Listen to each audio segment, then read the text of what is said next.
Muchos países en el mundo no contienen a toda su población dentro de sus fronteras. Es común en muchas naciones que, en momentos en que enfrentaban dificultades económicas, parte de su población se mudaron al extranjero en busca de una vida mejor. Portugal, por ejemplo, tiene al 20% de su población viviendo en el extranjero. Este número es aún mayor en Bosnia, con un 43%, o en Albania, con un 38%. En el caso de Portugal, aunque hay una gran concentración de estas personas en Francia, Luxemburgo y Suiza, están bastante distribuidas por todo el mundo y no viven inmediatamente al lado de Portugal. En este caso, solo podrían vivir en España. Sin embargo, para algunos países esta distribución mundial no es el caso. Hungría existe hoy aquí en Europa con estas fronteras. Sin embargo, una buena cantidad de húngaros vive fuera de ellas. No son un porcentaje enorme o superrelevante de su población, solo el 6% de los húngaros vive fuera de Hungría. Pero entonces, ¿por qué es este un caso relevante o incluso interesante? Bueno, mientras que las diásporas portuguesa, albanesa o bosnia están repartidas por todo el mundo, los húngaros en el extranjero, casi todos, viven justo fuera de las fronteras actuales de Hungría. Entonces, ¿por qué?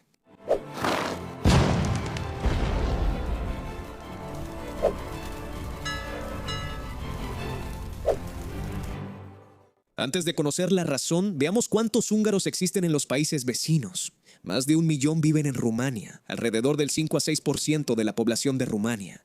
Alrededor de 450,000 viven en Eslovaquia, más del 8% de la población total de ese país. 184,000 viven en Serbia, entre el 2 y 3% de la población total. Y luego 94,000 en Austria, 10,000 en Croacia, 10,000 en Eslovenia y solía haber 150,000 en Ucrania. No se sabe cuántos quedan. El último dato disponible es del 2001. No me malinterpretes. También hay una diáspora húngara más amplia en todo el mundo, pero esa consiste en más personas con ascendencia húngara lejana, como en Estados Unidos, donde más de 1.5 millones de personas pueden rastrear su herencia hasta migrantes húngaros. La diferencia con los que mencionamos primero es que ellos no eran migrantes, eran personas que vivían dentro de lo que era Hungría en ese momento y de repente ya no lo hacían.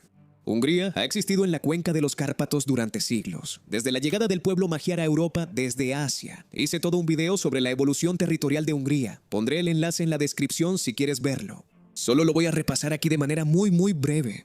Hubo periodos intermitentes, con invasiones mongolas de por medio, pero el reino de Hungría rápidamente se estableció y consolidó su dominio sobre esta región general, que hoy incluiría una buena parte, si no es que toda, de Eslovaquia, parte de la Ucrania de los Cárpatos, Transilvania, que hoy está en Rumania, y parte de Voivodina en el norte de Serbia, llegando incluso a Croacia en ocasiones.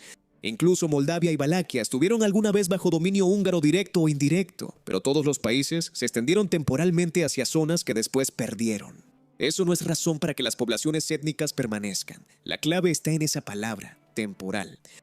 Mientras que el dominio húngaro sobre Valaquia, Moldavia o Croacia fue relativamente corto, en la perspectiva amplia de la historia, su dominio sobre Carpatia, Eslovaquia y Transilvania no fue tan corto.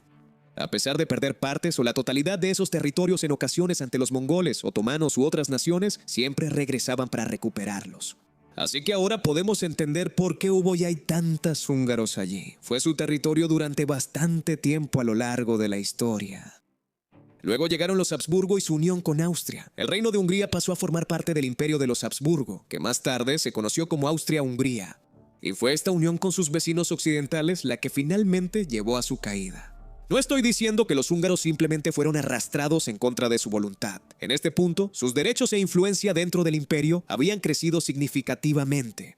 Cuando comenzó la Primera Guerra Mundial, el punto de origen fue el nacionalismo serbio contra la ocupación de los Habsburgo, de la cual una parte era húngara. Sin embargo, un imperio liderado por Austria decidió ir a la guerra junto a Alemania contra Rusia, autoproclamada defensora de los pueblos eslavos y de los Balcanes, y luego contra el resto de la Entente, Francia y el Reino Unido.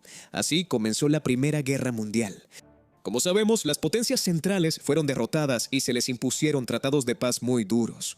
Alemania y las potencias perdedoras en general tuvieron el Tratado de Versalles, que muchos argumentan que debilitó su economía hasta el punto de que contribuyó en parte al ascenso de cierto otro hombre austriaco que provocó toda una Segunda Guerra Mundial. Pero hubo 2 tratados más que nos ayudan a entender por qué toda esta gente de repente ya no vivía en Hungría. Legalmente, el colapso del Imperio Austrohúngaro se formalizó en el Tratado de Saint-Germain en Ley de 1919. Sin embargo, esto solo desintegró Austria-Hungría, y fue solo con el Tratado de Trianón de 1920 que el Reino de Hungría también fue disuelto y, lo más importante para nosotros aquí, dividido. Un dato curioso, el tratado comenzó a prepararse en París y también fue firmado en Versalles en el Gran Castillo de Trianon.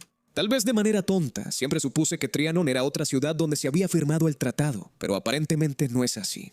El tratado reguló el estatus del Reino de Hungría y definió sus fronteras generalmente dentro de las líneas de alto el fuego establecidas al final de la guerra. Así que esta fue una de las causas por las que se perdió el territorio. Efectivamente lo habían perdido en la guerra, pero no fue la única causa. Este tratado dejó a Hungría como un estado sin salida al mar que estaba compuesto por 93.000 kilómetros cuadrados, solo el 28% de los 325.000 kilómetros cuadrados que constituían el Reino de Hungría antes de la guerra. Su población también se redujo significativamente. Antes de la guerra, el reino tenía casi 21 millones de súbditos y ahora se redujo a 7.6 millones, solo el 36% del total anterior. El 64% restante vivía en las tierras que Hungría ahora perdió. Sin embargo, es importante señalar que la mayoría de las personas que vivían en esas tierras en realidad no eran húngaras. Después del tratado, 3.3 millones de húngaros quedaron fuera de las nuevas fronteras de Hungría. Si sumas eso a los 7.6 millones dentro de ellas, eso haría aproximadamente 11 millones de personas. Los 10 millones restantes eran la mayoría: rumanos, eslovacos, serbios, croatas y otros grupos. Así que los húngaros ahora se convirtieron en minorías dentro de estos otros nuevos países vecinos: Rumania, Checoslovaquia y Yugoslavia. Y esta condición de minoría de las personas de origen húngaro dentro de las regiones es la segunda gran razón por la que las perdieron, junto con la pérdida de territorio durante la guerra. Verás, al final de la Primera Guerra Mundial, en la que Estados Unidos jugó un papel clave para la victoria, el presidente estadounidense era un hombre llamado Woodrow Wilson. Y él dio un discurso clave que expuso, entre muchas otras cosas, la idea de la autodeterminación de todas las regiones como un pilar para una paz duradera. Los 14 puntos fueron una declaración de principios para la paz que se utilizaría en las negociaciones para poner fin a la Primera Guerra Mundial. Los principios fueron expuestos en el discurso pronunciado en 1918 sobre los objetivos de guerra ante el Congreso de los Estados Unidos. Los funcionarios británicos y franceses eran escépticos de implementar muchos de ellos, ya que probablemente amenazaban su propio estatus como potencias mundiales, especialmente dentro de sus imperios coloniales. Después de todo, el punto 4 establecía que debía hacerse un ajuste libre, de mente abierta y absolutamente imparcial de todas las reclamaciones coloniales, basado en los intereses de la población involucrada. Pero aún así, algunos de los puntos fueron tomados en cuenta e influyeron efectivamente en el Tratado de Versalles y también en el de Trianón. Por ejemplo, el punto 4 establecía que se darían y tomarían garantías adecuadas para que los armamentos nacionales se redujeran al nivel más bajo compatible con la seguridad interna. El Tratado de Trianón también limitó el ejército de Hungría a 35.000 hombres y la marina austrohúngara dejó de existir. Pero el punto clave para Hungría era el punto 10, que establecía que los pueblos de Austria-Hungría, cuyo lugar entre las naciones deseamos ver protegido y asegurado, deberían tener la oportunidad más libre para su desarrollo autónomo. Y esto no solo incluía países enteros dentro del imperio, como Croacia y Eslovenia, sino también partes de países fronterizos que, en la opinión de Wilson, habían sido ocupados por el imperio, como Rumania o Serbia. El punto 9 también establecía que un reajuste de las fronteras de Italia debía efectuarse siguiendo líneas claramente reconocidas de nacionalidad, lo que no solo afectaba directamente a parte del antiguo imperio de los Habsburgo, sino que también reforzaba cómo las líneas de nacionalidad eran clave para este reajuste de fronteras después de la guerra. Sin embargo, es un poco extraño que ciertas cosas ocurrieran tras la disolución, como unir a checos y eslovacos bajo un solo estado, en lugar de darles independencia a cada uno. Especialmente cuando Chequia ya era semiautónoma dentro del imperio, o al unir a todos los eslavos en Yugoslavia, lo cual no resolvió en absoluto el problema de la autodeterminación. Además, no se respetaron las líneas de nacionalidad y las regiones fueron tratadas como un todo en lugar de analizarse en detalle. Por ejemplo, este mapa étnico de la época nos muestra cómo seguía habiendo una mayoría de húngaros justo fuera de las fronteras de Hungría. Claro, si ves el panorama general por región, eran minorías en Eslovaquia y en Rumania, pero eran mayorías en estas pequeñas regiones adyacentes a la nueva frontera. Así que si las potencias vencedoras realmente hubieran querido respetar sus propios principios, tal vez la frontera debió haberse ajustado ahí, aún otorgando la independencia a Eslovaquia y añadiendo territorio a Rumania, pero no hacerlo a ciegas y permitiendo al menos que los húngaros étnicos de las zonas colindantes permanecieran dentro de Hungría. Solo se permitió un referéndum para resolver una pequeña disputa con Austria, no se permitió ningún otro. Pero de nuevo, tal vez fue un compromiso para ser parte de lo que Wilson y Estados Unidos querían, pero el Reino Unido y Francia no necesariamente estaban de acuerdo. Y cuando lo analizamos más a fondo, descubrimos precisamente eso. Los diplomáticos franceses desempeñaron el papel principal en el diseño del tratado, con el objetivo de establecer una coalición liderada por Francia de los estados recién formados, es decir, con Rumania y Checoslovaquia. Quizás llevando a una redistribución injusta de tierras para fortalecer a sus nuevos aliados deseados. Así que ahora entendemos tres cosas clave. Primero, cómo los húngaros llegaron a estar en estas tierras a través del establecimiento y el control territorial duradero de ellas por parte del antiguo Reino de Hungría. Luego, cómo Hungría perdió esas tierras al ser una potencia perdedora de la Primera Guerra Mundial. Y tercero, por qué las potencias ganadoras querían quitarle esas tierras, porque habían conquistado parte de ellas durante la guerra misma. Porque querían seguir una política de autodeterminación para los territorios. Y no hay que ignorar, querían debilitar a sus enemigos derrotados para asegurarse de que no volvieran a ser una amenaza. Ya vimos que también funcionó eso, y fortalecer a posibles nuevos aliados. ¿Y qué perdió efectivamente Hungría con el tratado? Primero, perdieron Eslovaquia al norte, que se convirtió en parte de Checoslovaquia. Luego estas pequeñas provincias occidentales, a Austria, Galicia, a Polonia en ese momento. Sus tierras orientales, principalmente Transilvania, a Rumania, así como Croacia y creo que Voivodina a Yugoslavia.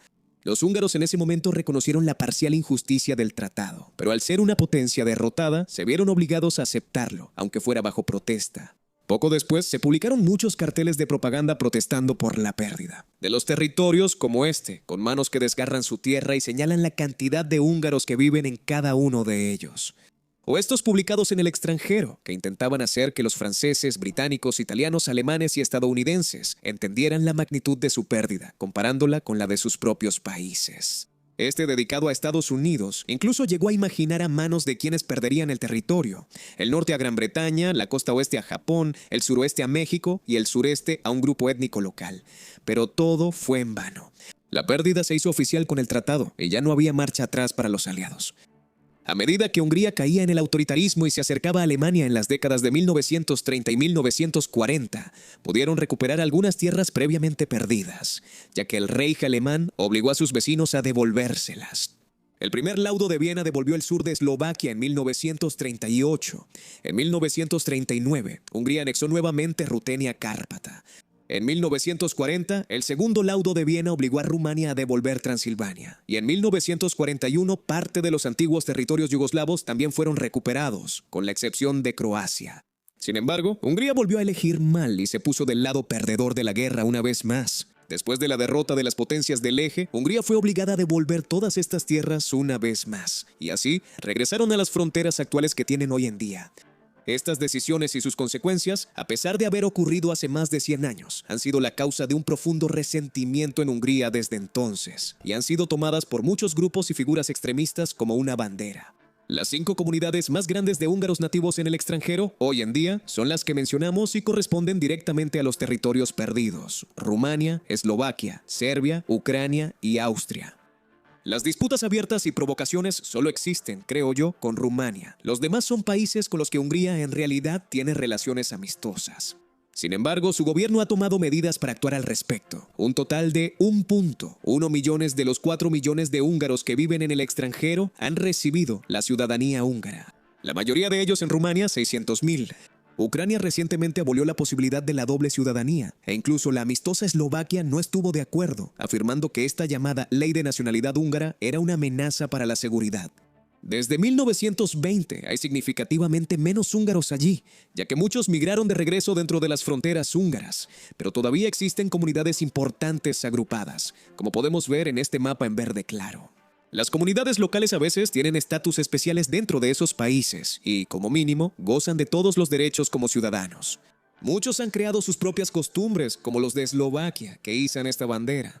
Y aunque conservan su identidad húngara, creo que la creencia en la reunificación con su país empieza a desvanecerse. ¿Tú qué piensas? ¿Hungría debería haberse quedado con parte de este territorio? Considerando que no lo hizo, ¿tendría sentido devolverle algo hoy en día? Déjame saber en los comentarios. Gracias por ver este video, suscríbete para no perderte los próximos y nos vemos la próxima vez para más conocimiento general.